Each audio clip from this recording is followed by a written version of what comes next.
Ahí sí. ¿Qué tal, chicos? ¿Cómo están? Buenas tardes. ¿Me pueden confirmar, por favor, si me están escuchando? Buenas tardes, Inge, si se le escucha. Buenas tardes, Inge. Sí, se lo escucha. Gracias, Buenas tardes, Inge. Buenas tardes. Les pido disculpas porque estaba en otra reunión que estaba en el general. Sí, no me di cuenta. Yo solo me uní al Teams y vi que había una reunión. Le puse unirme y no me di cuenta que no era la que tenía el día miércoles arriba. Ya, entonces estaba en esa otra reunión. Pero bueno, vamos a comenzar, ¿sí? Espero que les haya ido bien con su deber de la energía fotónica, ¿sí? Recuerden que esa conversión es súper importante para las pruebas, ¿ya? No solo para los deberes, sino también para las pruebas, porque les garantizo, eso está totalmente garantizado, que el día en que ustedes den la prueba, que es de la siguiente que viene, la siguiente prueba es del 17, o sea, el otro viernes, de ley les va a salir un ejercicio en el que tienen que hacer esa conversión. Entonces yo les presiono en ese aspecto porque yo sé que va a venir algo así. Y por eso es que les mando deber, por eso es que les pregunto en clases, para que estén preparados, ¿sí? Con el objetivo de que estén preparados. Bien, entonces, miren, hoy día vamos a continuar con este estudio de la estructura atómica. No se olviden, por favor, les voy a seguir recordando constantemente que esta semana pueden completar la actividad del rebote del bloque académico número 2. Ya lo pueden completar, ya saben que tienen 2 oportunidades y que cada oportunidad tiene un máximo de 20 minutos. ¿Ya? Entonces no se olviden de llenar el rebote porque si no le llenan, no hay manera de volver a abrir. ¿Ya? Ahora miren, hoy vamos a continuar con lo de la estructura atómica. Ya terminamos de ver todo lo necesario o todas las demostraciones o conversamos lo necesario acerca del experimento de la radiación térmica, ¿sí? O del cuerpo negro, ¿sí? Entonces, de la radiación del cuerpo negro. Entonces, eso ya terminamos, ¿ya? Vamos a empezar la clase de hoy día haciendo un repaso pequeño de la parte más importante de los postulados de la teoría de Max Planck, porque eso es súper importante para comprender el resto, aparte que básicamente eso es lo que nos va a servir para el modelo atómico de Bohr. Entonces vamos a hacer rápido un repaso de lo que hicimos la clase de ayer y continuamos con los otros 2 experimentos, ¿sí? Hoy terminamos con los otros 2 experimentos, o sea, nos hace falta el efecto fotoeléctrico y también nos hace falta el espectro de líneas brillantes del hidrógeno, ¿ya? Acá también les comento que en la clase de hoy día vamos a hablar acerca de unos aspectos históricos que son súper importantes, que a lo mejor ustedes no conocían y que les parezcan impactantes. Sí, yo sé que muchos de ustedes se van a impactar, pero bueno, así es la historia. Sí, hay cosas que la gente quita de la historia, algunas cosas importantes, súper importantes de la historia las quita para intentar controlar nuestra realidad.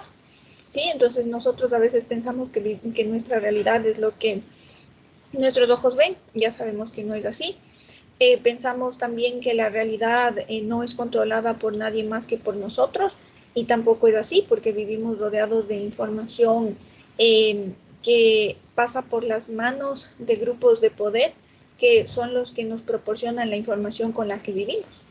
Entonces hay ciertos hitos en la historia que se quitaron con una finalidad, pero siempre queda por ahí alguna persona, algún escrito, alguna evidencia que nos hace ver o que nos hace notar que algo fue quitado de la historia, que alguna cosa no cuadra por ahí.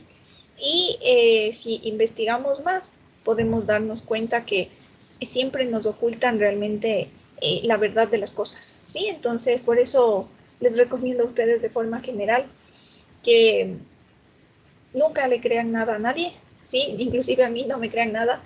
Vayan e investiguen. Yo les digo las cosas, ¿sí? Que investigo, que leo, que organizo en mi mente, pero no confíen nunca en nadie. Yo no confío en nadie más que en mí misma. Entonces, vayan y lean, ¿sí? Vayan y busquen, vayan e infórmense y empiecen a creer en ustedes y en sus capacidades, ¿sí? Entonces, hoy, como les digo, vamos a tomar un tema que a lo mejor es un poco incómodo para algunos de ustedes, para otros será sorprendente, pero bueno, hay que hacerlo, sí, hay que hacerlo porque como les digo, vivimos en una mentira constante, entonces estos pequeños destellos de verdad son buenos para darnos cuenta que somos nosotros los que debemos buscar nuestra información, ¿ya? Entonces les voy a compartir la pantalla para comenzar primero con el resumen.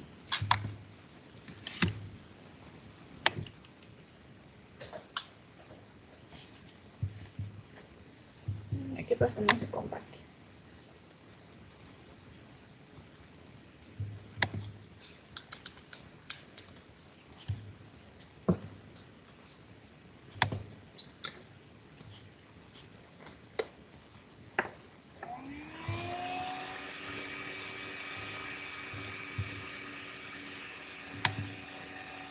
Ya me esperan un momentito, por favor.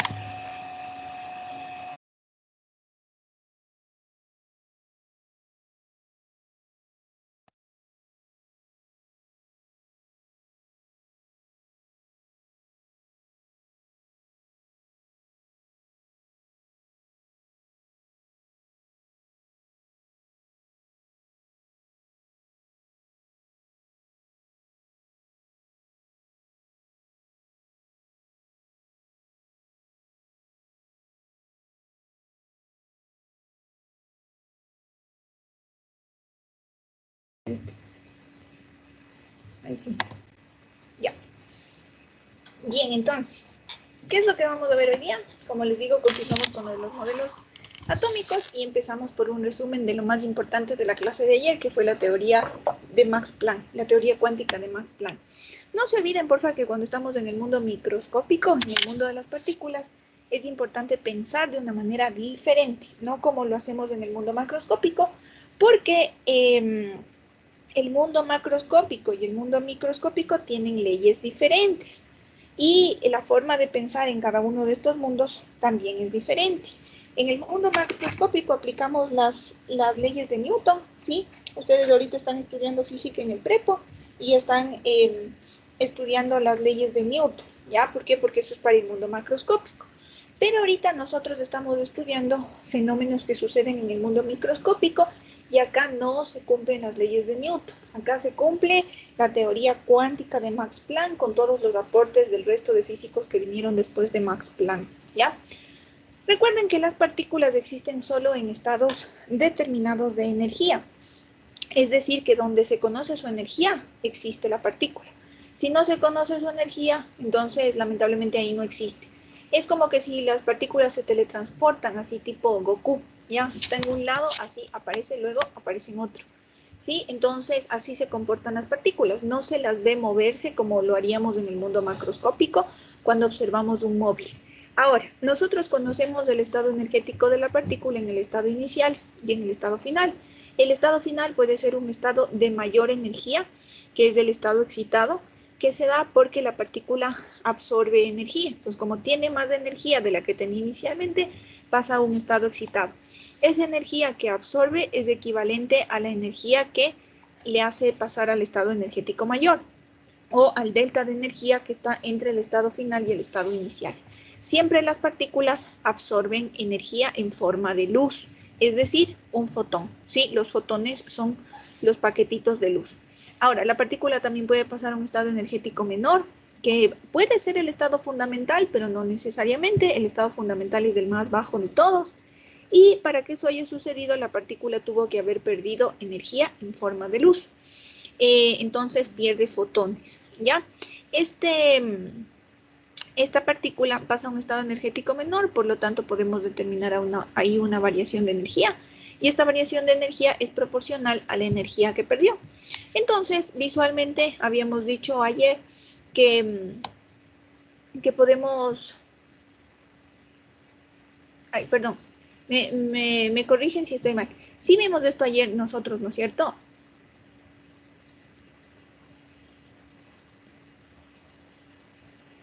Sí. Sí, ya. Sí. Sí, ya, gracias. Es que pensé que no habíamos visto todavía. Ya, gracias. Porfa, si es que no, lo que pasa es que como les digo, eso de que perdimos clases en el feriado con el curso de la mañana y a ustedes les igualé con ese curso, entonces, no sé, ahorita tuve la duda y dije, no, creo que esto aún no vemos todavía, pero no, ya vimos, ya, gracias. Bueno, entonces continúo donde estábamos. Entonces, esta variación de energía es igual a este paquete de energía o del fotón perdido, ¿no es cierto? Entonces, un paquete de energía, como lo podemos ver aquí en este margen verde, un paquete de energía está dado por ya sea la variación de energía, la energía final menos la energía inicial, la energía del fotón, la constante de Planck por la frecuencia, o también hc sobre lambda, que es la constante de Planck por la velocidad sobre la frecuencia. Cualquiera de esas 5 igualdades son para lo mismo, para la energía del fotón, cualquiera, ¿no? En el caso de la clase anterior, utilizamos este de la energía del fotón porque teníamos la longitud de onda.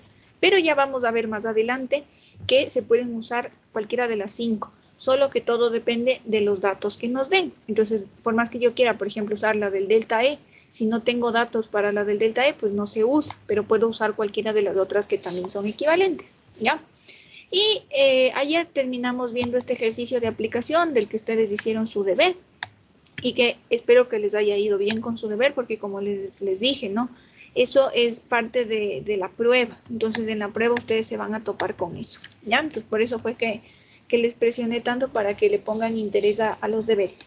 Entonces, miren, hoy nos tocaría hablar desde este efecto fotoeléctrico. El efecto fotoeléctrico es un segundo experimento que en la época de los 1900-1930 o la guerra de los 30 años no se podía explicar con las leyes de Newton. Acuérdense que eso era lo que estaba vigente en esas épocas. Entonces, el primero que descubrió este experimento, este fenómeno de que salían electrones de las placas metálicas, fue un físico llamado Heinrich Hertz, ¿ya? En 1887, él ya conocía de que algo pasa con las placas metálicas, porque salen de ahí electrones. Él ya lo identificó, pero no lo pudo explicar. Desde 1887 no lo pudo explicar, ¿sí? Entonces, tuvo que relegar eso a alguien más, dejarlo ahí, a que en las siguientes generaciones alguien lo estudiara. Entonces, luego, más o menos para el año de 1905, Mileva, Maric y Einstein estudiaron este fenómeno, sí, que sabían que Heinrich no podía explicarlo, y lo explicaron, ¿ya? Lo explicaron, porque una cosa es saber de la existencia de algo y no comprenderlo, y otra cosa es saber de la existencia, comprenderlo y explicarlo, ¿no es cierto? Ya, entonces, Mileva, Maric y Einstein hicieron eso. Plantearon una solución y una explicación para este famoso efecto fotoeléctrico en el año de 1905, verán. Y lo presentaron y no lo comprendieron, ¿sí? Los mismos físicos de esa época no lograron comprender esa teoría, así que no les otorgaron el premio Nobel porque no lo comprendieron. Pero pasó el tiempo, hubo gente que ya, digamos, había expandido su mente un poco más, comprendía muy bien otras cosas, y entonces ellos comprendieron este planteamiento de Mileva, Maric y Einstein, y les otorgaron el premio Nobel en 1921. Pero no le otorgaron el premio a Mileva, Maric y Einstein, ¿ya? Le otorgaron únicamente a Einstein, ¿sí? Por eso es que Einstein es tan famoso, porque obtuvo un premio Nobel.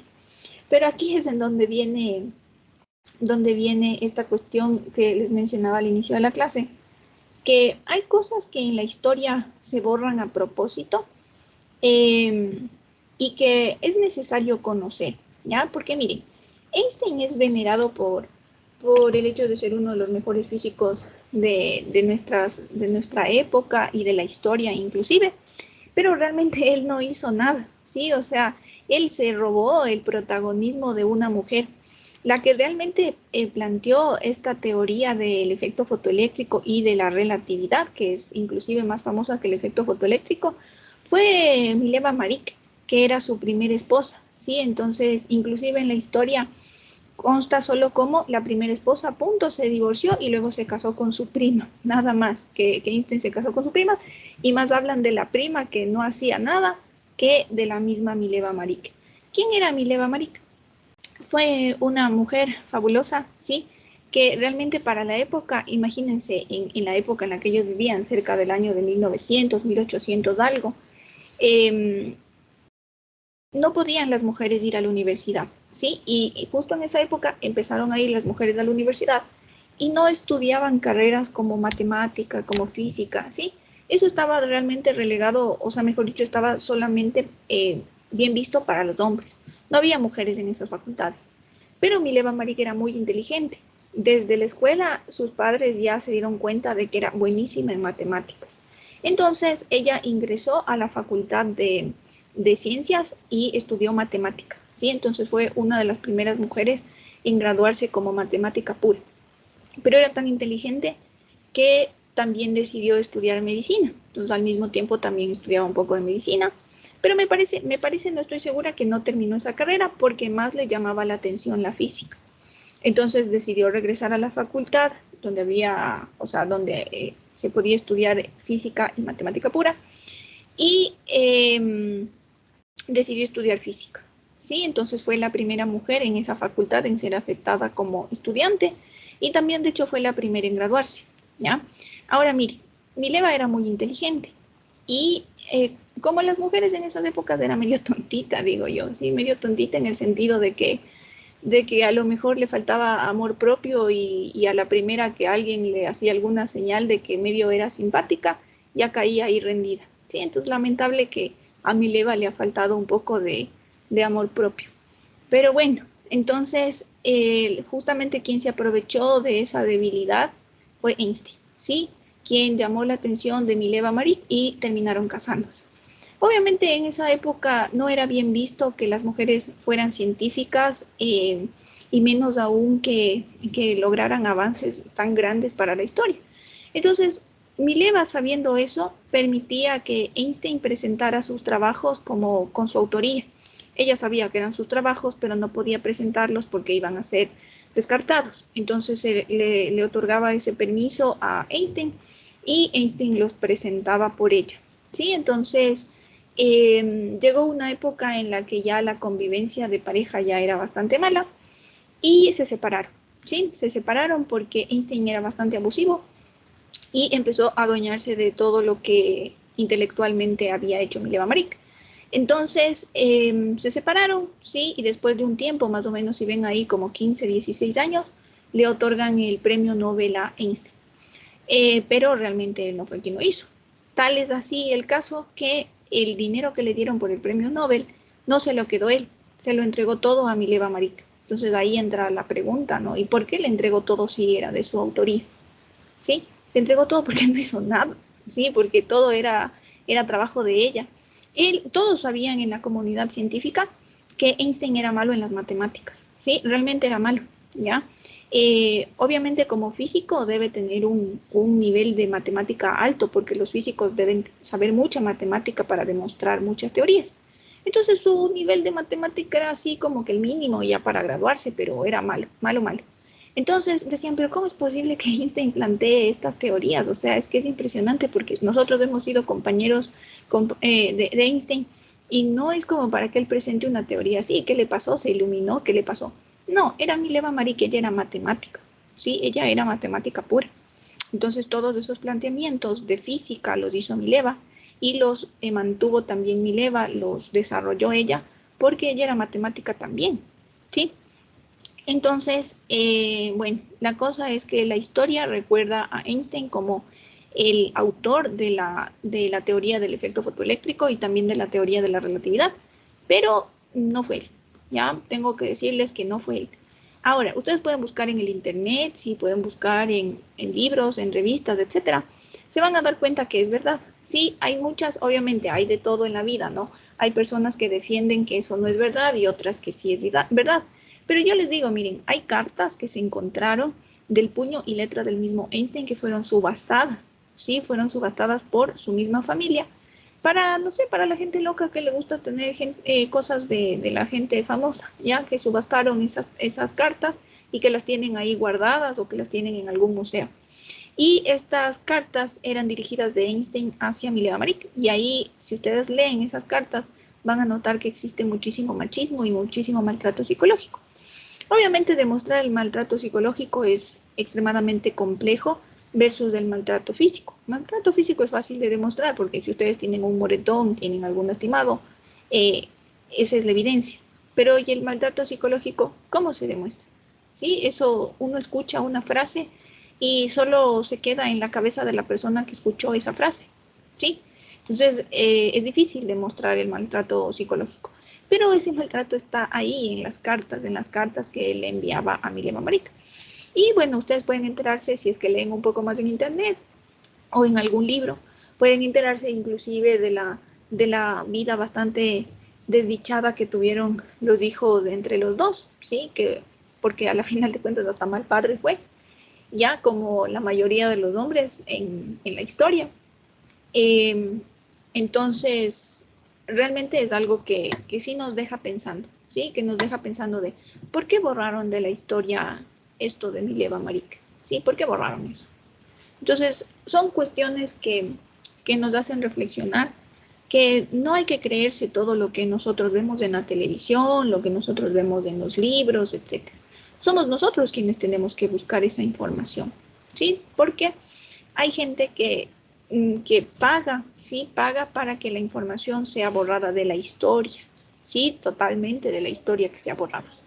Entonces, bueno, les comentaba esto para que sepan, si es que ustedes quieren saber más, yo les dejé un video en el aula virtual para que ustedes lo vean. Es un video que yo considero es bastante bueno porque es resumido, bastante corto y medio interesante. Porque hay otros que son súper aburridos. De hecho, el que está en el aula virtual yo le veía como que un poco aburrido versus otros que hay. Pero otros no quería ponerles porque, bueno, se salía un poquito del tema de lo que estamos viendo. Entonces, por eso no les puse. Pero el que les puse es bastante interesante, ¿ya? Entonces les recomiendo que vayan al aula virtual y que ahí vean los videos que les he dejado, ¿ya? Siempre les dejo unos videos bien seleccionados de algunas cosas que encuentro en el YouTube. Otras cosas no están en YouTube porque el YouTube también es censurado, pero ahí sí a ustedes ya les interesa, les tocaría buscar libros y leer, ¿ya? Bueno, ahora sí, regresando al tema del efecto fotoeléctrico.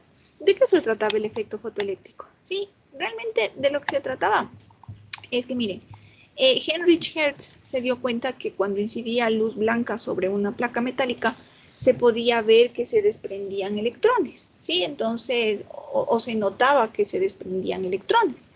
Entonces, no lo podía explicar, pero fue Mileva en el año de 1905 que tomó este experimento y que lo pudo explicar ya en términos de matemática y de física, ¿sí? Entonces, lo que Mileva explicó acá es que cuando incide la luz blanca sobre esta placa metálica, pueden salir los electrones porque inicialmente los electrones que están en la placa están sujetos o están retenidos a la placa debido a una energía que les mantiene unidos a la placa. Entonces, si incide sobre esta placa energía en forma de luz, esta luz puede sacarles a esos electrones con una cierta energía cinética, siempre y cuando esta energía de aquí sea mayor a la energía que le mantiene unido a los electrones a la placa. Si es que es igual, no le saca. Si es que es menor, tampoco. Pero si es que es mayor, sí logra sacarles con una cierta energía cinética. Ya, lo que yo les expliqué está solo en palabras nada más. Obviamente la demostración matemática de todo esto es el premio Nobel, ¿ya? Pero y ahora, ¿para qué nos va a servir esto cuando estemos estudiando el modelo atómico de Bohr? Ahí yo les recordaré otra vez, ¿no? Pero básicamente es para explicar la parte de, si es que ustedes son de primera matrícula, ahorita no me paren bola porque esto voy a explicar más después. Y si es que son de segunda matrícula, ustedes me entenderán.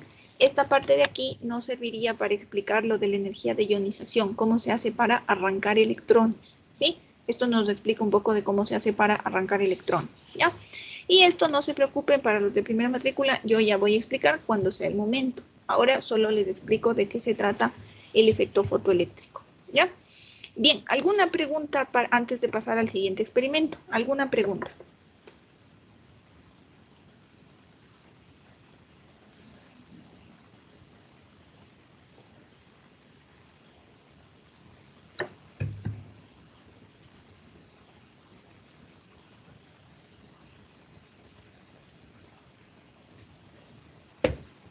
No. Entonces vamos al siguiente experimento. El tercer y último experimento de los importantes de la Guerra de los 30 años es el espectro óptico de líneas brillantes. Este espectro óptico sobre todo fue desarrollado para el átomo de hidrógeno, aunque también sí se lo hizo para otros elementos químicos, como también lo vamos a ver, pero más se desarrolló para el átomo de hidrógeno. Bien, ¿qué fue lo que pasó acá en esta época? Miren, los físicos siempre estaban interesados en demostrar qué es lo que pasaba con este espectro y se llenaron las bodegas de donde guardaban todas estas evidencias, se llenaron las bodegas de evidencias por cerca de 150 años y no lo podían explicar, realmente era un desafío súper grande, ya que ya se lo habían tomado personal también porque no podían explicar por qué cuando se observaba un espectro en un famoso equipo que se llama espectroscopio, por qué se ven unas líneas y por qué las líneas se ven en esas posiciones. Entonces, de eso se trataría este experimento. Entonces, miren, en el año de 1814, Fraunhofer hizo el mismo experimento que hizo Newton en el año de 1670, me parece que era, ¿ya? Hizo el mismo experimento, o sea, hizo pasar luz blanca por un prisma y observó la dispersión de la luz, lo mismo que vio Newton. Entonces, lo que se veía, este espectro de colores se le llamaba espectro continuo, porque si lo ven es como observar un arco iris, no se alcanza a ver dónde se termina el morado, dónde empieza el azul, entonces eso era un espectro continuo. Entonces, Fraunhofer, él ya observó eso, reprodujo el experimento de Newton. Y después se le ocurrió, dijo, ok, mire, nosotros estamos usando nuestra vista para ver esta partecita de aquí, ¿sí? No estamos usando ningún equipo que nos permita ver un poco más cerca, solo nuestra vista normal, máximo con los lentes. Entonces, se le ocurrió ver con un telescopio, ¿ya? Entonces, él lo que hizo fue decir, a ver, la luz que viene, la luz blanca que ingresa al prisma, la podemos concentrar mediante una ranura. Entonces, por esta ranura pasaba el haz de luz, ¿sí? Pasaba por el prisma y ahí se le ocurrió poner el telescopio para ya no verlo solo con los ojos, sino con el telescopio que le permitía tener una mayor nitidez. Y observó que el espectro no era continuo, ¿sí? Que tenía estas líneas negras. Y decía, a ver, ¿será que estoy viendo bien? Y otra vez veía, y sí, eran las mismas líneas. Entonces se dio cuenta que realmente el espectro no era un continuo. Por el momento se dio cuenta solo de eso, de esa manera, ¿sí? Y su espectroscopio, el primer espectroscopio era así de sencillo, ¿sí? Un prisma y aquí puesto un telescopio y acá una ranura para que se concentre la luz. Más tarde, como este experimento estaba súper interesante, más tarde otros dos científicos que fueron Kirchhoff y Bunsen se interesaron mucho por esto del espectroscopio y ayudaron a desarrollar la espectroscopía, ¿ya? Una rama que se encarga de estudiar estos espectros de luz, ¿ya? Entonces ayudaron a desarrollar la espectroscopía y con ello también ayudaron a desarrollar mejores espectroscopios. O sea que este equipo de aquí fue mejorado porque este está muy sencillito, ¿sí? Entonces fue mejorado, le mejoraron el telescopio, pusieron un mejor prisma, le cambiaron el modelo, etcétera, pero en sí seguía siendo la misma base científica, ¿no? El prisma y el telescopio. Pero al mejorar el telescopio, mejoraron la imagen. Y con la imagen también los estudios que se hacían de esa imagen. Ahora, Fraunhofer y Kirchhoff, Kirchhoff y Bunsen no solamente observaron la luz blanca, como ellos estaban tan interesados en la espectroscopía, se les ocurrió una idea loca, ya se les ocurrió observar los distintos elementos de la tabla periódica.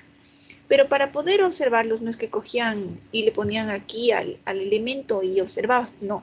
Lo que tenían que hacer era que esos elementos pasen a la fase gaseosa y una vez que estén gaseosos, observar qué es lo que emitían y observarlos en este famoso espectroscopio.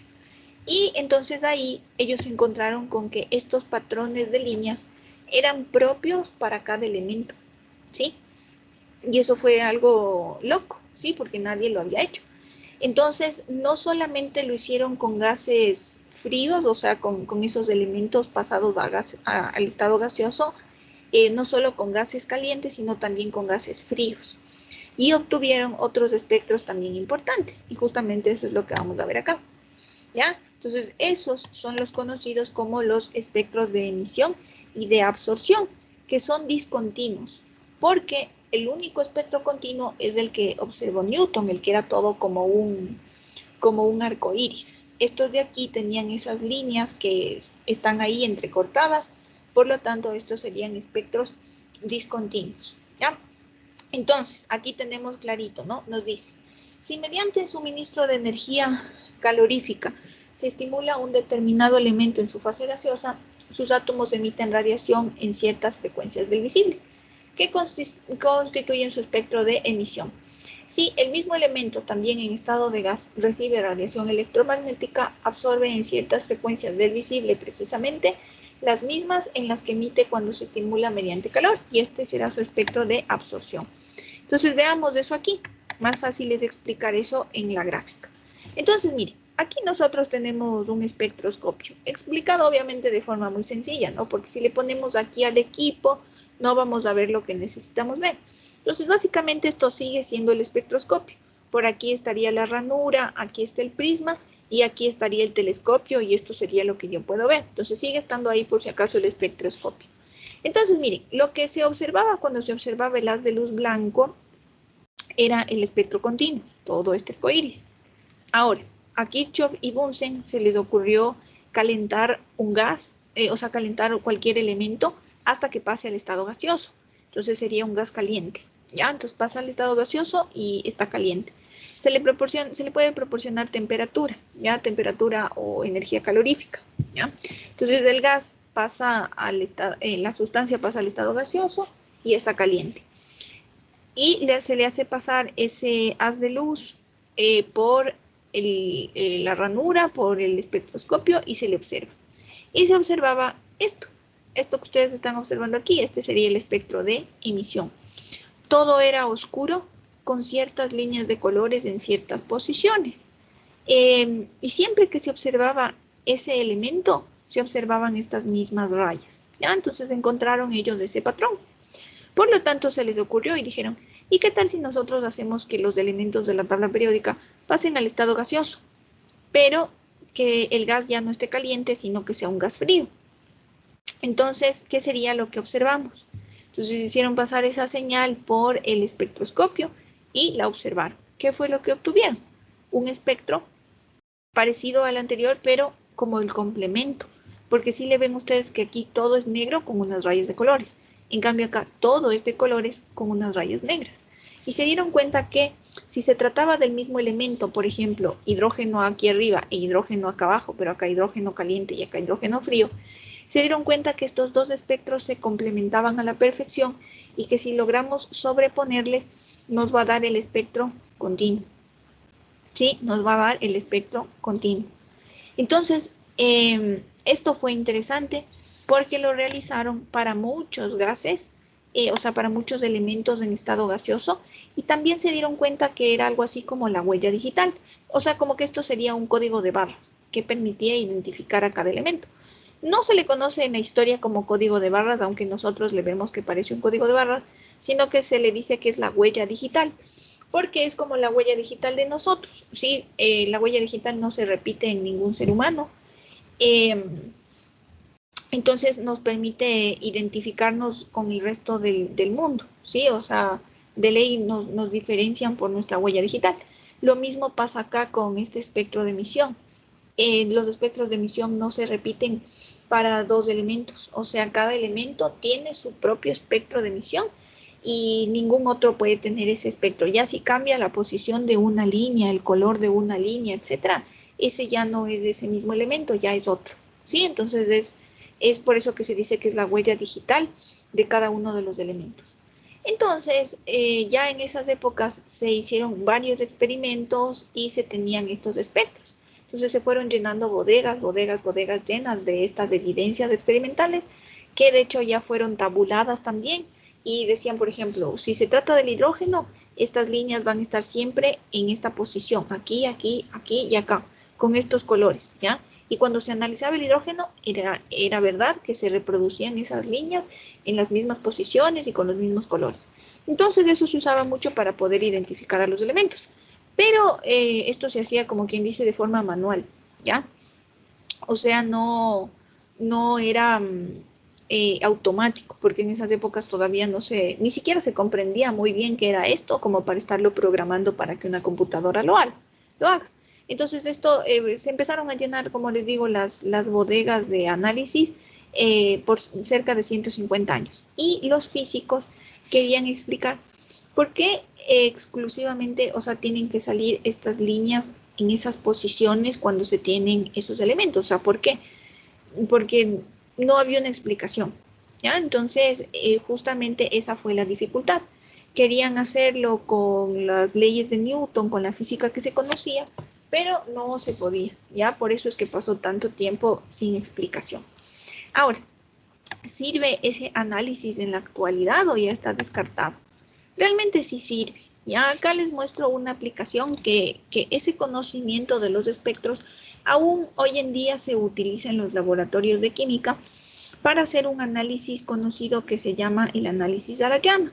Cuando ustedes van llevando una muestra a un laboratorio químico para que les analicen y les digan qué contiene, qué elementos están formando ese compuesto o esa muestra desconocida, la persona que les ayuda haciendo el análisis empieza haciendo una marcha analítica, bueno, empieza haciendo varios experimentos, porque no es que, como les decía en la clase anterior, no es que cogemos la muestra, le metemos en un computador y enseguida nos dice, su muestra tiene tanto por ciento de carbono, tanto por ciento de hidrógeno. No, eso es mentira, eso vemos solo en los dibujos animados. Realmente en la vida real el analista tiene que hacer varios experimentos y conforme va obteniendo resultados, va viendo qué hacer. No es que está ya escrito, si a usted le llega esta muestra, haga tal cosa. No, el analista tiene que tener una preparación suficiente para saber qué paso siguiente dar. Uno de los primeros análisis que hace es el análisis a la llama. Se me rompió el lapicero. ¿Alguien tiene por ahí abierto el micrófono? Me ayuda cerrando por... Alguien se le rompió el lapicero. ¿Ya? Me ayuda cerrando el micrófono por... Bien, entonces, ¿cómo se hace el análisis a la llama? Esto lo pueden hacer si quieren ustedes también en la cocina de su casa. Ya, yo les voy a explicar cómo se hace en un laboratorio y también les voy a explicar cómo lo comprobarían en la cocina de su casa. ¿Ya? En un laboratorio ustedes tendrían un mechero de Bunsen. No sé si han visto alguna vez un mechero de Bunsen. Es un tubito así como de unos 10 centímetros por donde sale la llama y que está conectado a un tanque de gas. Ya proporciona una llama bastante energética. Ya, entonces ustedes podrían coger la muestra, que es la muestra problema, y la cogen con esta cucharita de aquí, que es como un cucharón, como el cucharón sopero, pero chiquitito como para una muñeca. ¿Ya? Entonces cogen, eso se llama cucharilla de combustión o cucharita de combustión también. Cogen con esa cucharita una muestra chiquitita y le acercan a la llama del mechero. Y el momento en el que le acercan, esa llama se vuelve de un color característico. ¿Sí? Entonces la llama normalmente suele ser un poco azul, a veces amarilla, ¿no es cierto? Y al momento en el que ustedes le acercan la muestra, la llama se vuelve de un color. Puede ser rojo, amarillo intenso, puede ser este color verde amarillento, puede ser verde, violeta o inclusive un poco blanco, ¿sí? Entonces, dependiendo del color que se vuelva la llama, el analista ya sabe más o menos qué elementos podría tener esa muestra. Si es que la llama se vuelve de color rojo, el analista ya sabe que lo más probable es que ahí exista calcio. Si la llama se vuelve de color amarillo intenso, entonces puede pensar que puede tener sodio, ¿sí? Si se vuelve de color verde, medio como verde limón, verde amarillento, bario. Si es que es verde oscuro, cobre. Es un verde medio azulado también. Si es de un color violeta, un poco morado, potasio. Si es que es blanco, magnesio. Entonces, este es un análisis que se sigue haciendo en los laboratorios. Es sencillito, no es cuantitativo, es solo cualitativo. Solo nos muestra una cualidad, ¿sí? Pero no nos vamos a basar en esto, en los resultados. No vamos a coger y reportar esto. No, esto le sirve al analista solo para más o menos saber qué hacer a continuación. El analista dice, me parece que aquí hay calcio. Y hace una marcha ya específica y cuantificable solo para el calcio. Y lo más probable es que le salga, ¿sí? No, si ya la llama se hace roja, no va a perder el tiempo haciendo un análisis, por ejemplo, no sé, para cobre. No, porque el cobre nunca se hace rojo, entonces estaría desperdiciando su energía, su tiempo en hacer ese análisis. Como ya le salió esto rojo, hace un análisis para calcio, que es lo más probable que hay, ¿ya? Entonces, este análisis es bastante bueno, ¿sí? Para los que vayan a seguir ingeniería química, sí les hacen hacer este análisis en un laboratorio de tercer semestre que es de química analítica. Sí, es un laboratorio bastante interesante. Yo diría que es el laboratorio más bonito de toda la carrera, ¿ya? Porque es el único en el que ustedes van a hacer experimentos. Ya en los otros ya no hacen, ahí hacen cosas de ingeniería química. Esto es de química, ¿no? Ya la ingeniería química es otra cosa. Entonces, es un laboratorio bien bonito. Bueno, entonces, ahora, fíjense que este experimento también tiene sus limitaciones, por eso les digo que es únicamente cualitativo. ¿Por qué? Porque solo, imagínense que cada uno de estos colores va a estar relacionado con un elemento, pero nosotros los seres humanos experimentamos el mundo de distinta forma. Y lo que para mí es, por ejemplo, amarillo, para otra persona puede ser amarillo patito, ¿sí? Entonces, si para cada elemento existiría un color característico, sería bien difícil ponerse de acuerdo con el resto de personas en que, por ejemplo, el sodio siempre va a ser un amarillo intenso y que todos estemos de acuerdo en que eso es amarillo intenso. Porque si es que ya es un amarillo patito, eso ya es otro elemento. Si ven que sería un poco difícil. Entonces, para que eso no pase, ya con el tiempo y las aguas, ya se logró usar los experimentos, o sea, los resultados de estos espectros de acá, ¿sí? Y tabularlos en un computador. Y cuando nosotros metemos un elemento o una muestra ya preparada en uno de estos equipos que tienen dentro un espectroscopio, enseguida la computadora nos dice, ¿sabe qué? Usted tiene calcio. ¿Por qué? Porque ya están tabulados estos espectros. Y la computadora lo que hace es comparar y decir, a ver, le salió esta línea de aquí de 400 nanómetros, esta de 600 nanómetros, esta de 700 nanómetros. Ok, esto es el calcio. Punto. Ya no estaríamos dudando de que si es que es del rojo intenso, si es que es rojo escarlata, si es que es rojo frutilla, no sé. ¿Ya? Entonces esto ya nos daría un computador. Pero si queremos ser precisos. Ahora, si estamos en un laboratorio y hay que hacer algo rápido para tomar una decisión, se sigue haciendo todavía el análisis de la llama, que es bastante bueno. Cuando el analista químico es bastante experimentado, o sea, que tiene varias experiencias, ya es así un maestro, eso hace al ojo nomás, ¿ya? Bueno, entonces, ahora mire, de todos los espectros que se estudiaron, de todos los elementos de la tabla periódica que se hicieron espectros, el que más estudiado fue el del átomo de hidrógeno. ¿Por qué? Porque es el átomo más sencillo, ¿sí? Es el átomo que tiene solamente un protón y un electrón, entonces es sencillo, ¿sí? Entonces, eso es algo bastante simple de estudiar, o sea, mejor dicho, todo en la vida tiene que ser así. Cuando vamos a estudiar algo, siempre hay que empezar comprendiendo lo más básico, lo sencillo, luego irle complicando hasta llegar a la comprensión de todo, ¿ya? Eso fue lo que hicieron los físicos, dijeron, a ver, queremos explicar qué pasa con estos espectros de líneas brillantes de los diferentes elementos. Cojamos el más sencillo, porque ¿para qué nos vamos a meter con el más complejo? Empecemos por el más sencillo, que era el átomo de hidrógeno. Y ese que era el más sencillo, les costó 150 años comprender. Verán que es el más sencillo. Ya, entonces, este espectro que tienen ustedes acá, este que está de colores y este que está acá negro, son ambos del hidrógeno. El de arriba sería el espectro de absorción, porque está todo de colores con estas rayas negras, y el de abajo sería de emisión, porque está todo en negro y con las rayas de colores. Acuérdense que si se sobrepone el uno con el otro, nos debe dar el continuo, ¿sí? Ya, entonces, lo que los físicos querían saber era por qué estas líneas de aquí, sean las negras o sean las de colores, ¿por qué siempre salían a estas longitudes de onda?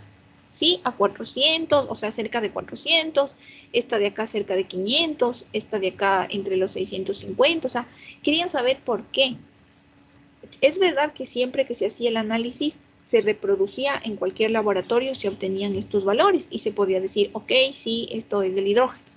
Pero ellos querían saber por qué siempre salen estas líneas cercanas al 400, esta cercana al 500, esta otra cercana al 650. Ellos querían saber por qué, ¿sí? Y esa era la cuestión, esa era la dificultad, ¿ya? Me esperan un momentito, porfa, perdón.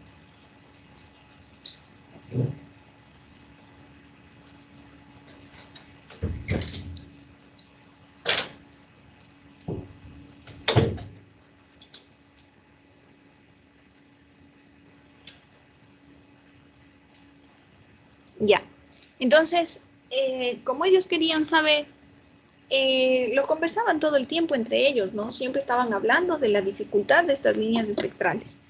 Y tenían amigos matemáticos. Los físicos siempre tienen amigos matemáticos. ¿Por qué? Porque en todas las universidades del mundo, la facultad de ciencias siempre tiene las ciencias puras. Química pura, física pura, matemática pura, ¿ya? Entonces, las facultades de ciencias son así. Por lo general, o sea, esas son las ciencias puras, las ciencias exactas, ¿no? Por lo general, a veces a la química no está dentro de la misma facultad de ciencias, a veces en algunas universidades, dependiendo de los recursos que tengan y de cómo esté organizada. Pero al menos la parte de física y de matemática, por lo general suelen estar juntas, ¿ya? Entonces, es bastante común encontrar que gente que estudiaba matemática se cambia a física, o gente que estudiaba física se cambia a matemática, o también gente que estudie las dos cosas a la vez, física y matemática, porque por lo general suelen estar en la misma facultad. Y también es bastante común que la gente de física tenga amigos matemáticos y que la gente de matemática tenga amigos físicos, ¿sí? Ya, entonces lo que sucedió acá es que los físicos siempre pasaban hablando de la dificultad de este espectro de líneas del hidrógeno. Y como tenían amigos matemáticos, les escuchaban pues hablar de eso. Y ahí vino Balmer. Balmer era un matemático, ¿sí? Que era muy bueno, ¿sí? Muy bueno en la matemática y que escuchó que existía esta dificultad de los físicos de poder explicar el porqué de esas líneas espectrales en esas posiciones. Entonces él dijo, a ver, ok, tienen esa dificultad, a ver, tráiganme la evidencia científica experimental que tengan para yo ver si es que puedo deducir una ecuación o un modelo matemático que explique el porqué de esas líneas, ¿ya? Entonces, ojo que Balmer no era físico, ¿no? Él era matemático. Entonces, lo que él hizo fue crear un modelo matemático que reproducía eso, que sin necesidad de hacer el experimento, solo con la ecuación que se tenía, se pueda predecir las siguientes líneas del espectro. Entonces, era buenísimo. ¿Ya? Entonces él planteó esta ecuación que le están viendo acá, es la que se conoce como la ecuación de Balmer. Entonces él dijo, mire, estas líneas que tienen ustedes aquí, ¿sí? De 400, de 500, de 600, de 700 nanómetros, se las puede reproducir con esta ecuación. Esta longitud de onda que están viendo aquí abajo es la misma que esta de 400, 500, 600, 700. Y toma estos valores porque aquí deberían haber estos números enteros y aquí usarse una constante que él la llamó la constante de Riemann.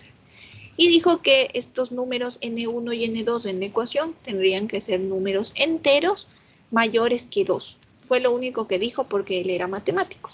Y dijeron, wow, gracias Balmer, sí, o sea, realmente nos ayudaste mucho, matemáticamente nos explicaste cómo obtener estas líneas, pero nosotros somos físicos y queremos saber por qué. ¿Qué representa eso en la naturaleza?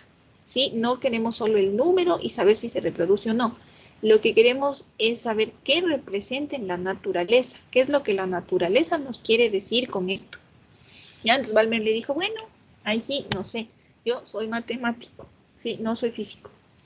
Entonces los físicos dijeron, bueno, gracias Balmer, pero seguimos buscando la respuesta. Sí, o sea, nos ayudaste bastante porque por lo menos ya les orientó a que esto sí se podía predecir y que obedece a alguna ley matemática, pero todavía no podían explicar por qué, ¿ya?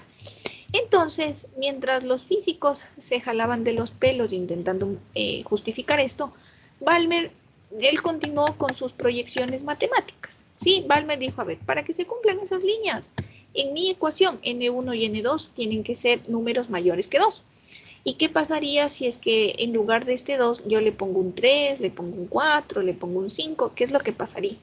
Y matemáticamente él siguió probando y encontró otros resultados que le sirvieron para otras series que se llaman las series espectrales de la zona del ultravioleta y del infrarrojo. Inclusive en zonas que nuestros ojos no pueden ver, porque acuérdense que nosotros solo podemos ver en el visible. ¿Ya? Entonces, pero Balmer ya con su ecuación, sin ni siquiera haber experimentado, él ya obtuvo líneas espectrales para la zona del ultravioleta y del infrarrojo solo usando la matemática, ¿ya? Pero, ¿y los físicos? ¿Cuáles eran los avances de los físicos? Ninguno. Los físicos no aportaban en nada. Ellos querían explicar, pero no podían explicar nada, ¿ya? Más tarde sí llegó otro físico, que es Bohr, ¿sí? Y Bohr dio la explicación genial a toda esta cuestión, ¿no? Pero más tarde. Entonces, mientras los físicos se jalaban los pelos, lo que Balmer hacía era lo siguiente. Entonces, Balmer ayudó a desarrollar estas que se conocen como las series espectrales de emisión del hidrógeno.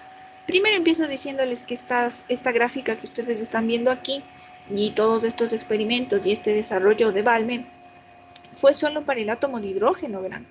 No vayan a creer que esto se puede aplicar para cualquier átomo, para, yo qué sé, para el helio, el litio, el berilio. No se puede aplicar. Las series espectrales fueron desarrolladas solo para el hidrógeno, porque el hidrógeno fue el elemento más estudiado, el átomo más estudiado, porque era el más sencillo. Y como ustedes pueden ver, así como que sencillo no está, ¿no es cierto? ¿Ya? Entonces, estas series espectrales sirven solo para el hidrógeno, ¿ya?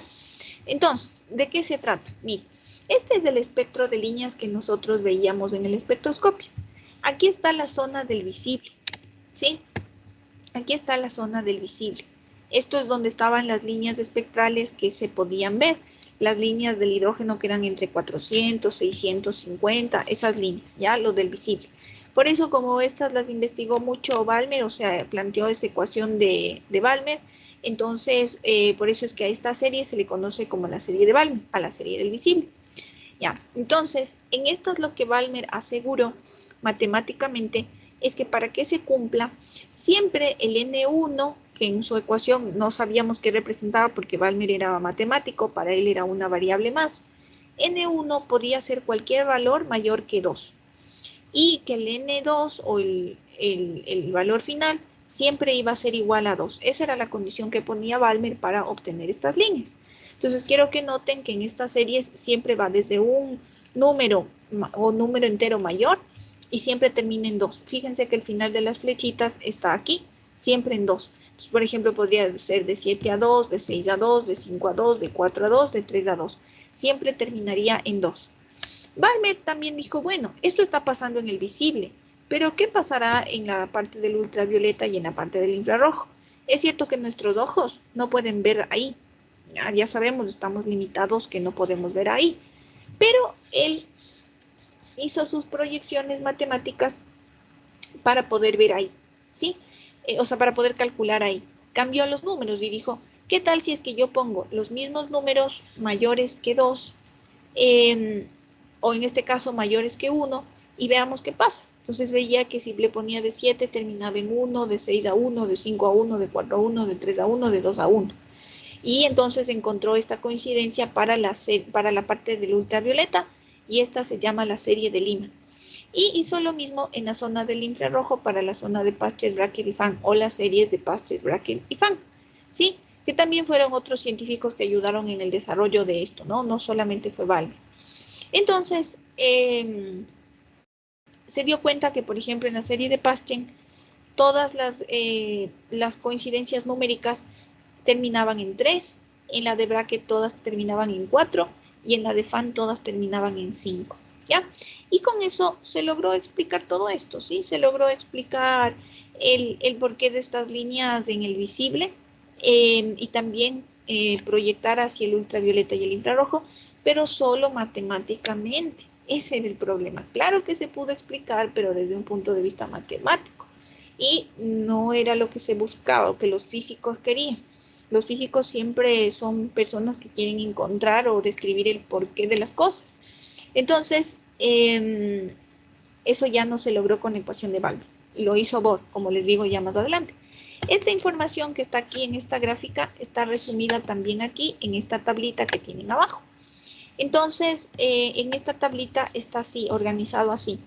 Aquí están los nombres de las series con el nombre del descubridor, a pesar de que Balmer ayudó prácticamente en todas, pero las que ya confirmaron fueron acá Lyman, Pasteur, Brackett y Fan. Aquí está también el año de descubrimiento. Si ven que todas son posteriores a la de Balmer, porque Balmer fue el primero en que pensó en esto, los demás ocuparon la ecuación de Balmer para comprobarlo. Y aquí están los valores que tomarían los números enteros en la ecuación de Balmer. Entonces, estos son solo números enteros. Todavía no sabemos qué son, porque todavía no hay una explicación física. Por el momento no les puedo decir la explicación física porque históricamente estamos conforme como fueron dándose los hechos. Todavía no se sabía qué significaba N1 y N2. Por lo tanto, lo único que les puedo decir es que estos eran números enteros y que para que se cumplan estas series de Lyman, de Balmer, de Pasteur, etc., acá todas las líneas debían ir de 2 a 3, de 2 a 1, de 3 a 1, de 4 a 1, de 3 a 2, de 4 a 2, de 5 a 2, dependiendo de la serie, como lo vimos acá con las flechitas. Lo mismo que está ahí numéricamente, está acá con las flechitas. En Lyman todas terminan en 1, en Balmer todas terminan en 2, en Pasteur todas terminan en 3, en Brackett todas terminan en 4 y en Fan todas terminan en 5. ¿Ya? Bien. Entonces, ¿en qué parte de la zona del espectro electromagnético se encuentran estas? La de Balmer está en la serie del visible. La de Lyman es la única que está en la serie en la zona del ultravioleta. Y la del infrarrojo tiene 3 series, la de Pasteur, Brackett y Fan. No es importante saberse en qué parte del infrarrojo está, si es que es el infrarrojo cercano, medio o lejano. Eso no importa, ¿ya? Eso les dejamos a los físicos. O si es que ustedes van a estudiar física, les interesará mucho la zona del infrarrojo con sus respectivos rangos. A nosotros no nos interesa. Sí, a nosotros del infrarrojo lo único que decimos es que son radiaciones superiores a los 7000 Armstrongs y ya, eso es más que suficiente. ¿Ya? Bien, entonces la explicación hermosa de estas líneas espectrales, ¿quién nos la va a dar? Con una explicación ya física, ya no matemática, ya no solo coincidencias numéricas, sino una explicación física. Ese sí es Bohr, ¿ya? Entonces, miren, acá también les cuento algo interesante de Bohr. Bohr era un físico, ¿no es cierto? A los físicos les interesa mucho explicar el porqué de las cosas, pero, o sea, desde un punto de vista científico, ¿no? Pero todo en la vida es así. Para que sea considerado ciencia, como ustedes ya saben, tiene que reproducirse y debe tener un modelo matemático y una cierta estadística. Pero antes de que el conocimiento llegue a esas instancias de ser considerado como ciencia, hay cosas que, como yo ya les he explicado, no se pueden evidenciar numéricamente. Entonces, los físicos que realmente quieran comprender el universo van a tener que toparse alguna vez en su vida con temas que se salen de la ciencia, ya con temas que ya son más de índole espiritual y de comprensión de la vida y de saber por qué estamos aquí en el universo. Ya no solo de vernos como algo material que se puede explicar como una ecuación, ya eso lo dejamos para la parte científica. Pero también hay físicos que para poder explicar justamente la parte científica tienen que verse interesados por la parte espiritual del cosmos. ¿Por qué fue creado el cosmos? ¿Cuál fue la finalidad? ¿Existe o no existe algún ente creador del universo? ¿Es una conciencia? ¿Es un ser humano? ¿Es un Dios externo? ¿Es un Dios interno? ¿Qué es? ¿Sí? Entonces, obviamente ahí empieza la búsqueda también de estas personas, ya no solo en la parte científica, sino también en la parte espiritual. Entonces, eso fue lo que pasó con Bohr. Bohr estaba interesado en explicar esto de los módulos atómicos, pero algún rato tuvo que haberse topado con algún tema espiritual que le quedó sonando en la cabeza y que estaba ahí revoloteándole la cabeza, que se fue a darse una vuelta por el Medio Oriente, ¿ya? Por varios países del Medio Oriente a compartir con esa cultura, a compartir cuál es su cosmovisión acerca de la creación del universo. Y cuando regresó con ideas nuevas, con comprensión de ideas de cómo se comporta la naturaleza. O sea, y era otra persona prácticamente, comprendía muchas más cosas de lo que nos rodea.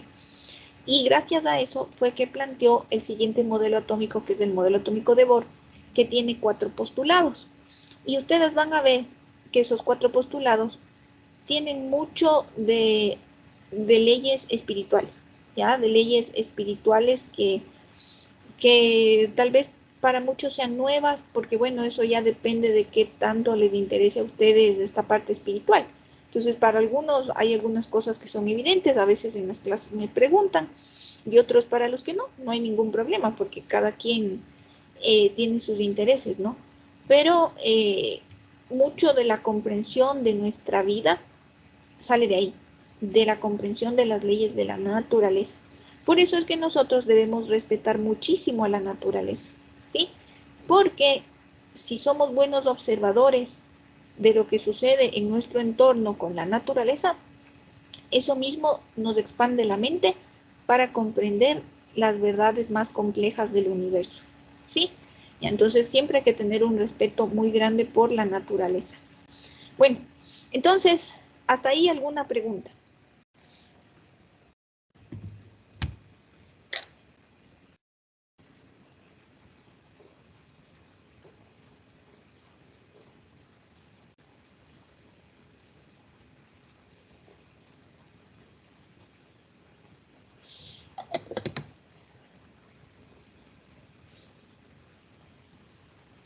¿Alguna pregunta de este tema?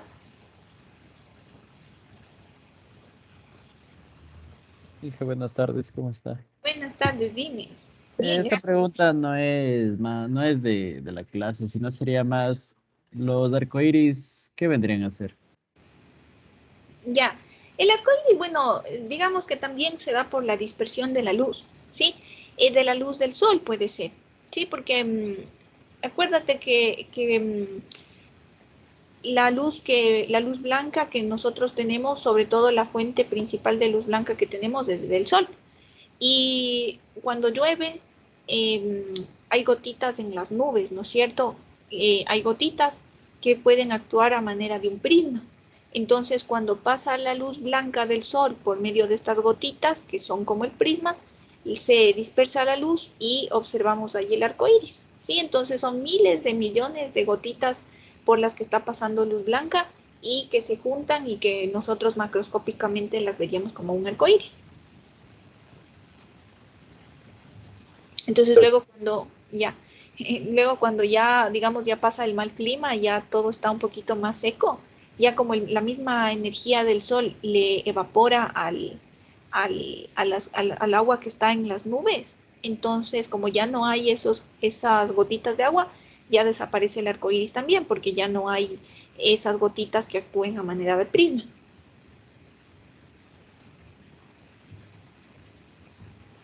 Bien, ¿alguna otra pregunta?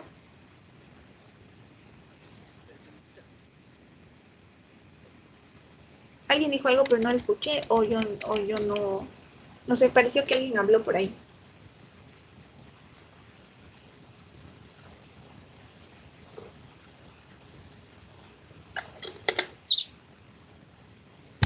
¿No? Bueno, entonces miren, nos pasamos al siguiente tema, ¿ya? Que es ya el modelo atómico de Bohr. Entonces déjenme abrirle acá al archivo.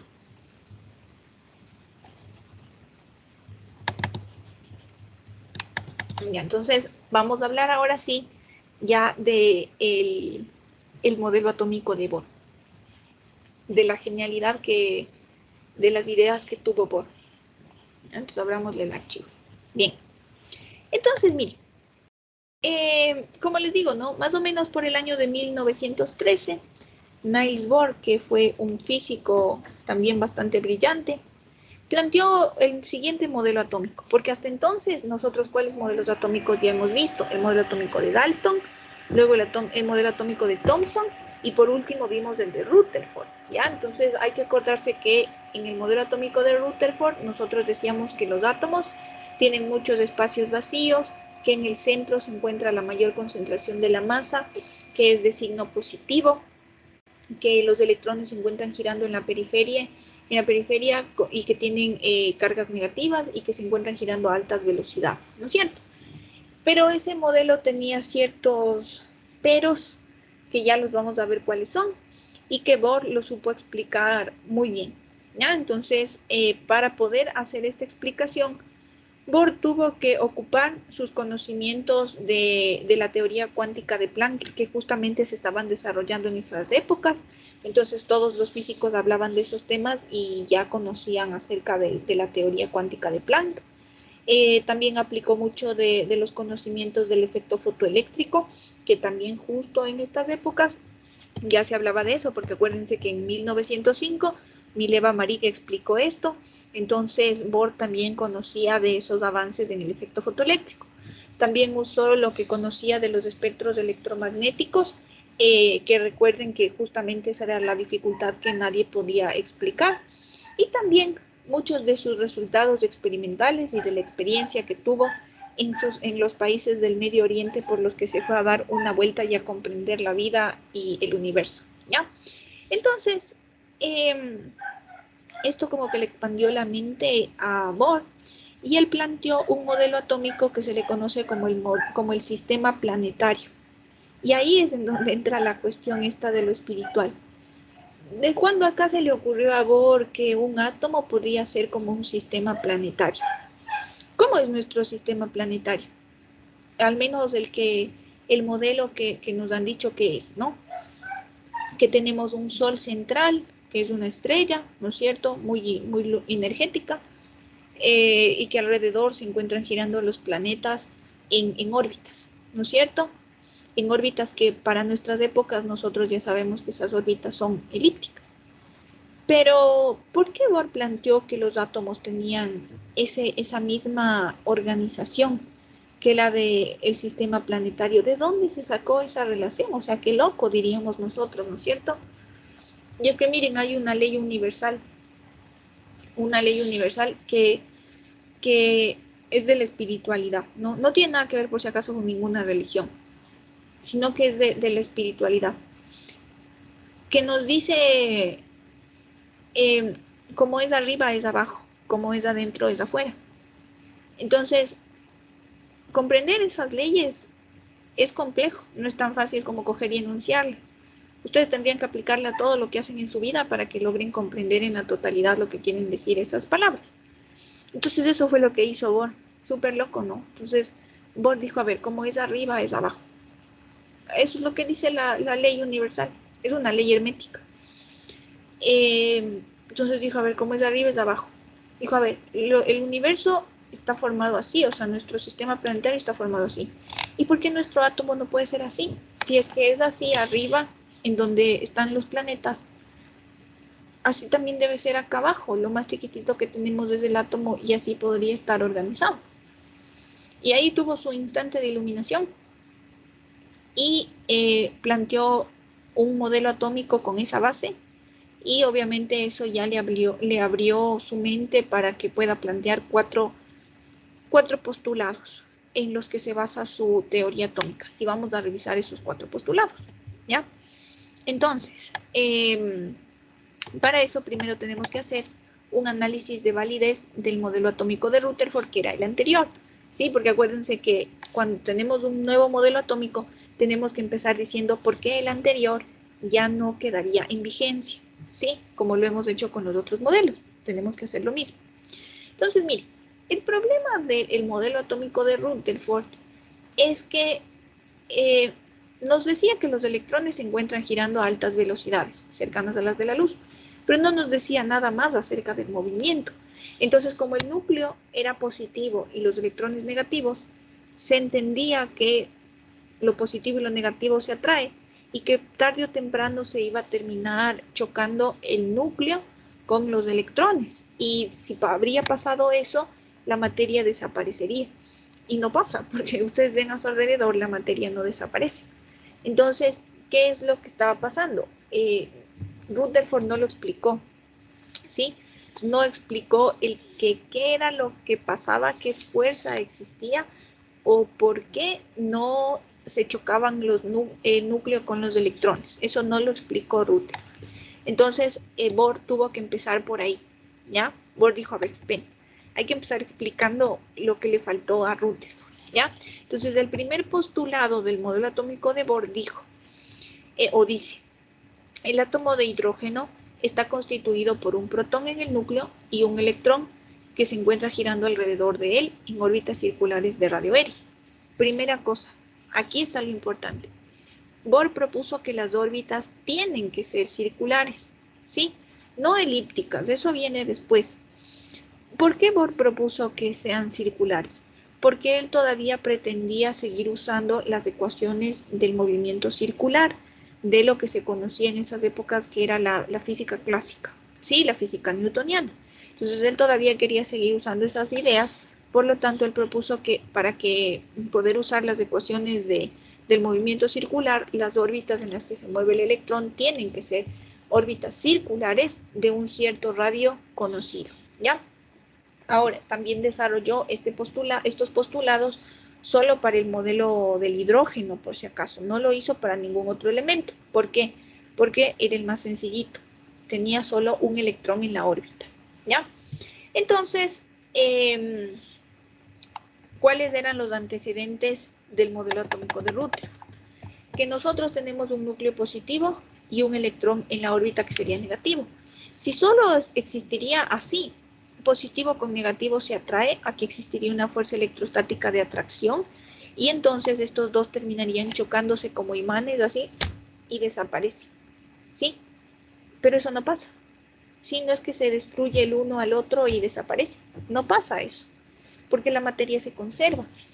Entonces, otra de las deficiencias también en el modelo atómico de Rutherford era el siguiente, que si los electrones ya conocemos son partículas que pueden emitir constantemente energía para moverse, estarían constantemente perdiendo energía, ¿sí? Y si estarían constantemente perdiendo energía cada vez que se mueven, entonces llegaría un punto en el que tienen cada vez menos energía, hasta que chocan otra vez con el núcleo y se destruye, ¿sí? Entonces tampoco pasa eso, ¿sí? Tampoco pasa eso. Los electrones sí pierden energía en forma de fotones, sí pierden, pero no es que lo están haciendo constantemente, ¿sí?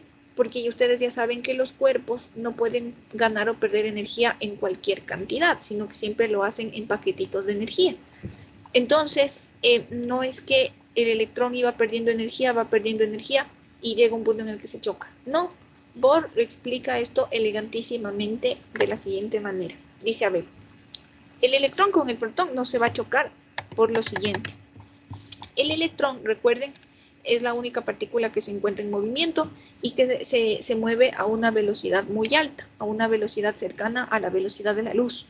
Entonces, no es que es lentito que está pasando por la órbita circular, así lentamente, no, a una velocidad cercana a la de la luz.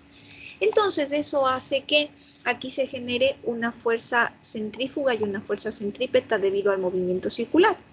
Y esas fuerzas son las que no le permiten que el electrón se vea atraído por el protón. Claro que existe aquí una fuerza electrostática de atracción, porque esto es una carga positiva y esta es una negativa. Existe la fuerza electrostática de atracción, pero debido a que el electrón se encuentra moviéndose en una órbita circular a altas velocidades, se genera también una fuerza centrífuga que como que le jala hacia afuera y no permite que se impacte con el núcleo. Es como cuando ustedes cogen una cuerda y le amarran a una piedra. Y cuando la piedra no está en movimiento, la cuerda está caída, ¿no es cierto? Y la piedra está colgada ahí. Pero si ustedes empiezan a mover su mano, a mover en forma circular, la piedra adquiere una cierta energía cinética y cada vez le van moviendo más rápido, súper rápido, y ya la cuerda se tensa, ¿no es cierto? Ya, entonces es lo mismo que sucede aquí. Como los electrones están girando a altas velocidades, entonces eso impediría que le gane esta fuerza electrostática de atracción, que sí está, pero que gracias al movimiento circular es más grande, esta fuerza de aquí le jala y no permite que esto suceda. Aquí habría un equilibrio y el electrón puede seguir girando en la órbita. Entonces, ¿cuál fue la demostración matemática que hizo Bohr en su primer postulado? Él planteó que esta fuerza electrostática de atracción sería equivalente a la fuerza centrípeta que se generaría como reacción de la fuerza centrífuga, ¿ya? Como lo pueden ver gráficamente. La fuerza electrostática sería igual a la fuerza centrípeta, lo mismo que está escrito como ecuación acá. Ahora, ¿a qué es igual la fuerza centrípeta? A masa por velocidad al cuadrado sobre radio. ¿A qué es igual la fuerza electrostática? Es la ley de Coulomb, ¿ya? La ley de Coulomb que nos dice que está dado por una constante dieléctrica multiplicado por las cargas que separen esa fuerza electrostática o entre las que se dé esa fuerza electrostática sobre la distancia que esté entre esas dos cargas dividido, elevado al cuadrado, ¿ya? Esa es la ecuación de Coulomb, ¿ya? Ahora, esa constante en el vacío, es la constante dieléctrica en el vacío, es igual a 9 por 10 a la 9 newton por metro cuadrado sobre coulombio al cuadrado, ¿ya? Acá le voy a corregir solo este de aquí que se me ha pasado, que está con una X normal. Ahí le voy a corregir. Ya, entonces, esa constante dieléctrica en el vacío es una constante, ya la pueden encontrar tabulada en libros. Ahora, mire, acá tenemos un pequeño problema con esa constante. Resulta que esa constante está en esas unidades medias feitas de Newton por metro cuadrado sobre coulombio al cuadrado. Y que a cada rato vamos a tener que estarnos acordando que era 9 por 10 a la 9, ¿sí? Entonces, como que qué pereza estarse acordando de ese número. La podemos simplificar, hacerle unas ciertas transformaciones de unidades bajo ciertas consideraciones para que en lugar de que sea 9 por 10 a la 9, se convierta en 1 y que sea más fácil de usarla en nuestros cálculos. Porque si le dejamos como 9 por 10 a la 9 newton, metro cuadrado, coulombio cuadrado, a cada rato nos va a tocar hacer unas conversiones terribles para sacar las respuestas. Entonces, si podemos simplificarnos la vida, hagámoslo. ¿Qué es lo que tendríamos que hacer? Transformar esta constante dieléctrica en estas unidades que están medias feitas, transformarlas para que me quede 1. ¿Sí? Que me quede 1. Entonces, ¿cómo vamos a hacer? Mire, acá, si quieren, pueden usar su tablita de conversiones, que espero que la hayan consultado, ya que ayer no tenían.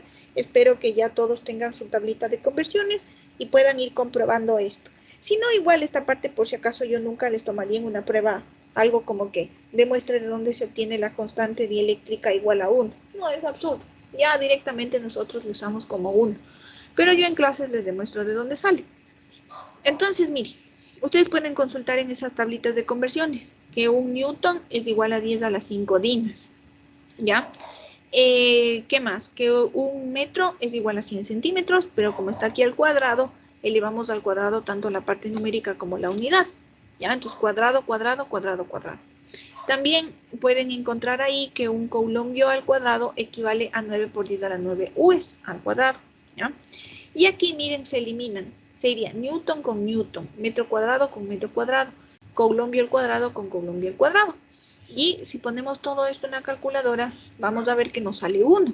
¿1 qué? 1 dina por centímetro cuadrado sobre u's al cuadrado, ¿ya? Esta ya sería la constante eléctrica transformada, ya nos da 1. Pero le podemos simplificar un poquito más. Centímetro al cuadrado es centímetro por centímetro. ¿Por qué le abrimos así? Porque dina por centímetro es ergio. Entonces podemos decir que esto sería igual a 1 ergio por centímetro sobre u's al cuadrado. Y escrito esto como factores de conversión, recuerden que cuando se escribe como factores de conversión, podemos escribir como fracción o como igualdad. Esto que está como fracción, le escribimos como igualdad y diríamos que 1 u's al cuadrado es igual a 1 ergio por centímetro. Y esto que está ahorita en el recuadro, eso es la famosa constante K, la dieléctrica, la 9 por 10 a la 9 newton por metro cuadrado sobre coulombio al cuadrado, transformada para que le podamos usar en nuestros ejercicios como que 1 u's al cuadrado es igual a 1 ergio por centímetro. ¿Para qué se hace esta transformación?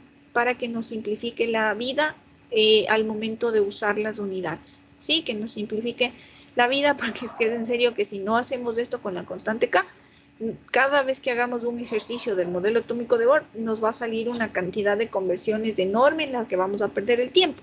Pero si a partir de ahora usamos esto de que una U al cuadrado es igual a 1 ergio por centímetro, nos va a ir súper bien, ¿ya? Entonces, no tienen que hacer ustedes esta demostración que yo les acabo de hacer.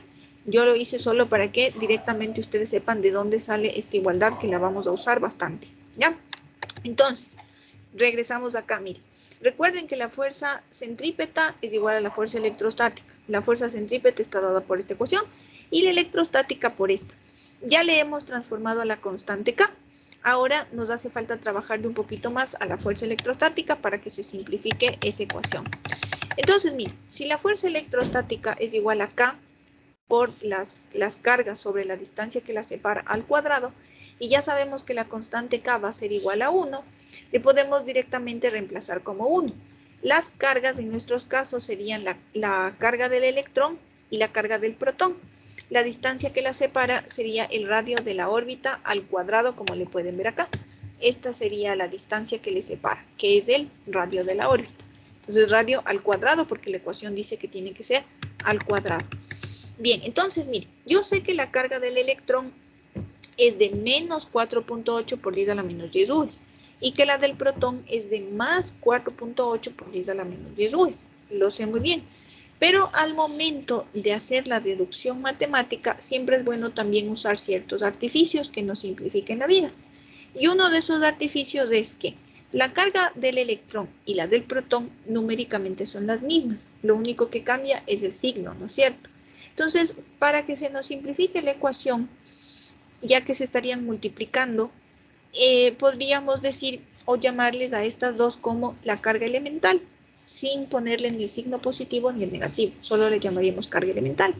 Y aquí sería carga elemental y carga elemental, me daría carga elemental al cuadrado sobre radio al cuadrado. Entonces nuestra fuerza electrostática sería igual a E al cuadrado sobre R al cuadrado, ¿ya?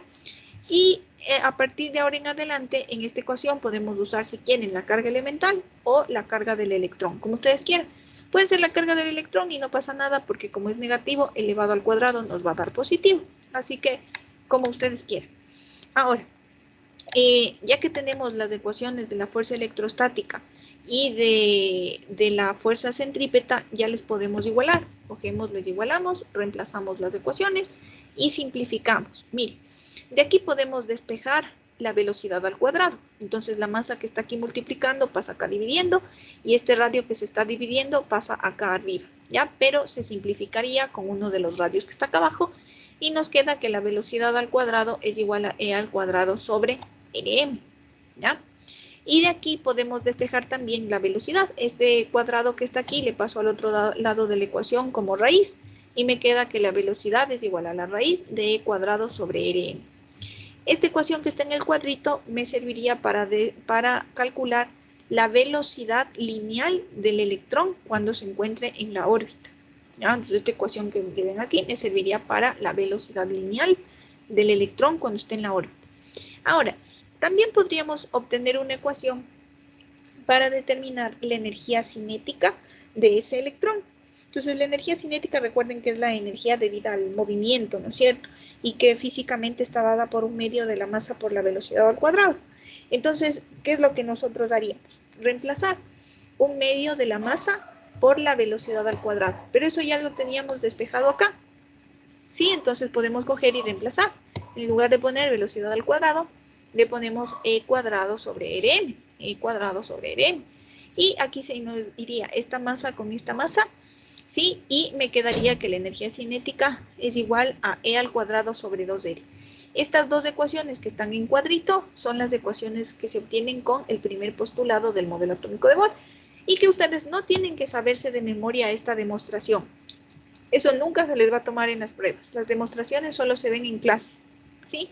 Lo que ustedes tienen que saber hacer es aplicar estas ecuaciones que ya están en cuadrito y que eso lo haremos en la clase del día viernes, ¿sí? Entonces, lo primero es saber de dónde salen las ecuaciones, ¿ya? Entonces tenemos ahí esas dos ecuaciones. Pero el problema de esas ecuaciones que estamos viendo ahí es que se aplicarían únicamente para el átomo de hidrógeno, porque recuerden que Bohr desarrolló esto solo para el átomo de hidrógeno. Más adelante en la historia se dieron cuenta de que el modelo atómico de Bohr también se le podría aplicar a otras especies que no sean el hidrógeno, pero que cumplan con las características del hidrógeno. ¿A qué me refiero con eso? El hidrógeno tiene un solo electrón en la órbita. Entonces también hay otras especies que tienen un solo electrón, pero que ya no serían el átomo del hidrógeno, sino hidrogeniones. ¿Qué son los hidrogeniones? Como su nombre lo indica, son iones parecidos al hidrógeno, pero ya no son átomos, verán, son iones. Entonces estos deben tener carga, ¿sí? Deben tener carga y debieron haber perdido electrones hasta quedarse con un solo electrón en la órbita y por eso se comportarían bastante similar al hidrógeno. ¿Cuáles son esos hidrogeniones? Son 4, ¿ya? Son el helio, el litio, el berilio y el boro, pero que siempre deben tener carga porque son hidrogeniones, ¿sí? Son hidrogeniones. Entonces, recuerden que el número de electrones para que se cumpla el modelo atómico de Bohr tiene que ser 1. Entonces, el helio, que tenía inicialmente 2 electrones cuando era neutro, tuvo que haber perdido un electrón para que se quede solo con 1, por eso tiene carga más 1. El litio, que inicialmente tenía 3 electrones, tuvo que haber perdido 2 electrones para quedarse solo con 1. El berilio inicialmente tenía 4 electrones y tuvo que haber perdido 3 electrones para quedarse solo con 1. Y el boro inicialmente tenía 5 electrones y tuvo que haber perdido 4 para quedarse solo con 1. ¿Sí? Ya, entonces, estas especies, las 4 que están viendo ustedes ahí, se llaman hidrogeniones y a estas también podríamos aplicarles el modelo atómico de Bohr, tanto al hidrógeno como a estos 4 hidrogeniones. Pero el problema es que las ecuaciones que acabamos de ver que obtuvo Bohr servirían solo para el átomo de hidrógeno y no le podríamos diferenciar de cuando estamos tratando para el helio, para el litio, para el berilio o para el boro cargados. No podríamos diferenciarles. Entonces, se les ocurrió incluir un término más en las ecuaciones de Bohr para que con ese término sí se puedan aplicar estas ecuaciones a los hidrogeniones. ¿Cuál fue ese término? El número atómico. ¿Sí? Entonces, a las mismas ecuaciones que se obtuvo de Bohr, arbitrariamente se les multiplica por el número atómico, por el Z, y con eso ya se puede aplicar tanto para el hidrógeno como para el helio, el litio, el berilio, el boro, etc. ¿Por qué? Porque miren, si es que se trataría del hidrógeno, Z es 1. Y si es que Z es 1, ya pues me queda la misma ecuación que obtuvo Bohr. ¿Sí? La misma. Si quieren les pongo acá para que le puedan ver que nos quede exactamente la misma ecuación. Ya, entonces tenemos acá. Déjenme ver. Ya se quedó medio colgado. Se quedó ahí. Ya, ahí están las ecuaciones. Miren, estas son las ecuaciones para el átomo de hidrógeno. E al cuadrado sobre Rn. Esta de aquí, la que está abajo, ya sería la ecuación para el hidrógeno y los hidrogeniones. Está bastante parecida, pero tiene el Z acá. ¿Cuál es la diferencia? Que esta ya sirve tanto para el hidrógeno como para hidrogeniones. Si es que sería el hidrógeno, Z sería 1. Y si es que esto es 1, ¿cuánto me queda? E cuadrado sobre Rm, que es lo que tienen acá. E cuadrado sobre Rm.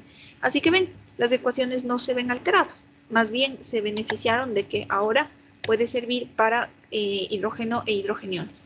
Entonces, en estas últimas ecuaciones que tenemos acá, estas sí ya nos pueden servir para tanto hidrógeno como hidrogeniones. ¿Y qué significa cada cosita en estas ecuaciones? B es la velocidad lineal del electrón. Z es el número atómico del hidrógeno o de los hidrogeniones. R es el radio de la órbita circular donde estaría girando el electrón. M es la masa del electrón, que no se olviden, eso es una constante y es de 9.1 por 10 a la menos 28 gramos. E es la carga del electrón, que es de menos 4.8 por 10 a la menos 10 UES, y eso también es una constante. Preguntas de este primer postulado. ¿Ya? En la clase de hoy solo vamos a ver el primer postulado. La siguiente vamos a ver el resto de postulados y hacer unos ejercicios. ¿Ya? Entonces, preguntas de este primer postulado.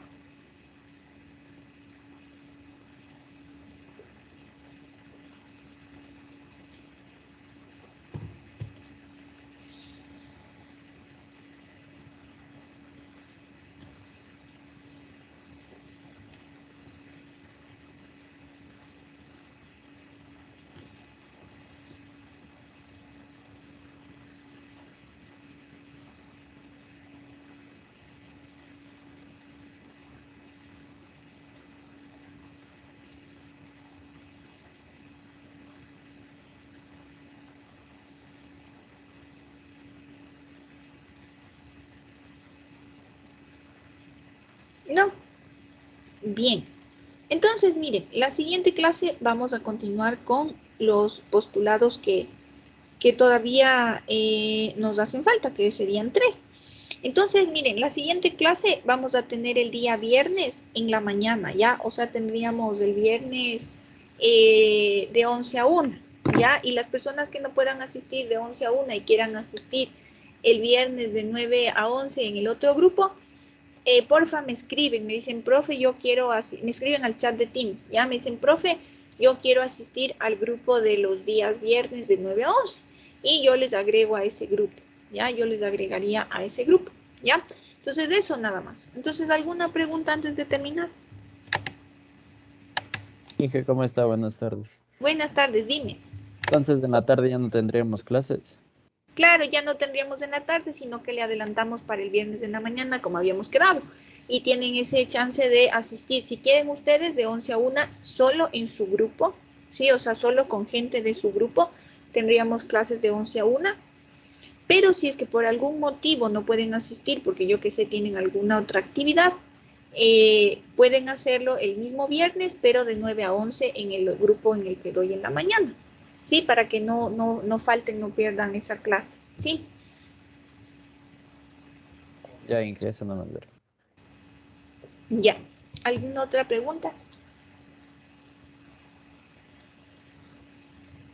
Entonces, porfa, las personas que vayan a asistir a la clase de 9 a 11, me escriben, me mandan un mensajito para que yo les pueda mandar el link o incluirles en el grupo para que puedan asistir a esa clase.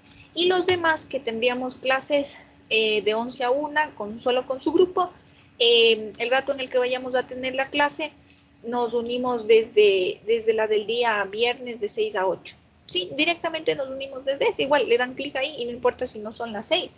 Igual podemos grabar, podemos reunirnos en ese grupo. Entonces nos reunimos de 11 a 1 en el link que dice que es para los viernes de 6 a 8. ¿Sí? Bien, eso sería todo lo que vamos a ver hoy día. Ya. Bueno, o sea, solo escríbanme porfa si es que quieren el de 9 a 11. Ya. Entonces Clayton quiere de 9 a 11, ya. Pero me escriben al chat, ¿no? Todos los que quieran de 9 a 11 para yo tenerles en cuenta y incluirles en el grupo o mandarles el link, ¿ya? Listo, entonces yo les mando el link para la clase el día, mañana es jueves, mañana jueves ya les mando el link de la clase, ¿ya? Entonces tendrán un poquito de paciencia, mañana les agrego a todos los que tengo que agregarles para la clase de 9 a 11. Bien, entonces eso sería todo. Entonces voy a detener la grabación. Y nos vemos entonces con ustedes el día viernes, ¿sí? Me despido. Chao, chicos.